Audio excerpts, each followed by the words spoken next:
bodies. Even, and I say this, if possible, to get foreign help to find out what the trend is today, whether or not the courts are looking more towards or against DNA samples. Now recently, ladies and gentlemen, the trend in Australia has been the reverse. There have been many cases in which the courts are overturning convictions because now they are finding that DNA analysis is not as conclusive as it said to be.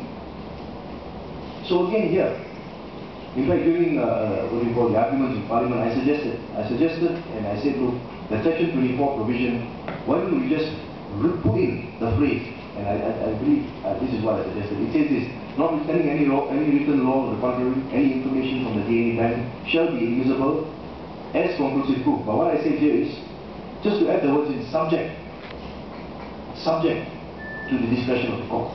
Just put it in. Why can't we just insert that? I mean, if you're so sure that it's conclusive and you've got nothing to fear, at the end of the day, you're sure that it's 100%, then why not put it in? So there's a reason here. And of course, I got an amazing answer from Syed Hamid Abba, but then again, Syed Hamid Abba has always given us amazing answers in the Parliament and outside. Nobody understands what he's talking about. I don't know whether he understands what he's talking about.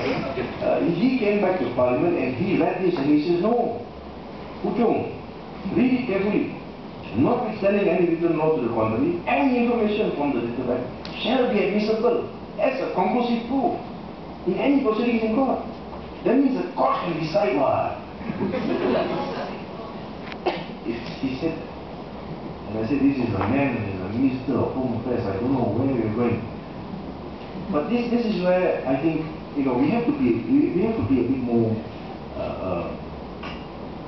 open about this, a bit more logical. This is a new area of law. The first thing they should do is to make sure that whatever it is, the courts have got enough powers to intervene, to ensure, to check, to make sure that there's no abuse. DNA is a very, very dangerous, it can be a very, very dangerous thing for all of us. The possibility of planting DNA, the possibility of you being placed at the scene of a crime simply because your hair is there, simply because you were at the party that night, you had a cigarette, and therefore your lipstick is on the cigarette, and later somebody is killed there, simply because your lips are found in the glass. Placing a person at the scene, DNA, very, very important. Then again, the abuse that can come, equally important. And I have just pointed out to you how this bill could be used for severe political reasons. And it can happen. And all of us know, as has happened many times in this country. So this is the reason why we have said, no, we need a bill like this, but not this bill. So ladies and gentlemen, I think I'll leave it at that, perhaps to take questions later on. As I said, I think everybody has to be open about it. And look at the broader picture. In the years to come, you want a bill which can be tested by court. You want a bill which courts have given judgments on, courts have given direction, because the court stands between the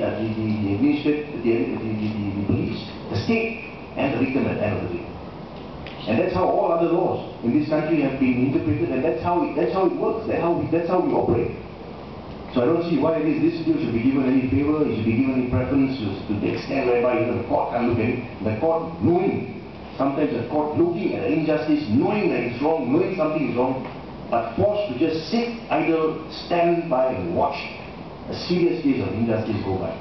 Now we as members of Parliament, we certainly can't allow this to happen. Thank you very much.